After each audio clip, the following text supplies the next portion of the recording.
চিড়ার মোয়া পাক হয়েছে, গুড়টা পাক হয়ে চিড়ার সাথে মেশানো হচ্ছে। গুড়টা খুবভাবে পাক দেওয়া হয়েছে চিড়ায়, এখন চিড়ার সাথে মিক্সড করা হচ্ছে। চিড়ার মোয়া তৈরি হচ্ছে।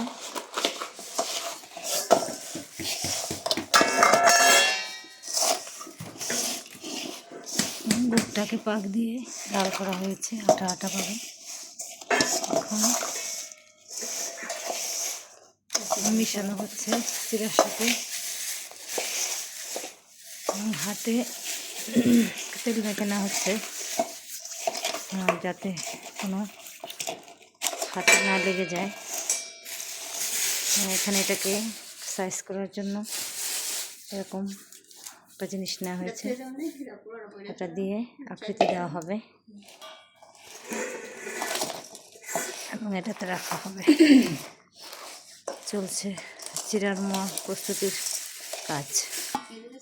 এখন এটাকে শেপ দেওয়া হচ্ছে, দিলে দেন, লাগলে দেন, শেপ দিয়ে একটু খুলে খুলে থাকে না, মোয়া বানানো হচ্ছে। শেপ দেওয়া হচ্ছে চিড়ার মোয়ার কাজ চলছে। কিনা মন কিন্তু এমন হালকা গুড় করে দেয়, করা হচ্ছে। এত গুড় দেয় না। চিড়ার মোয়া যাচ্ছে, চিড়ার মোয়া তুই অনেক তুই কর।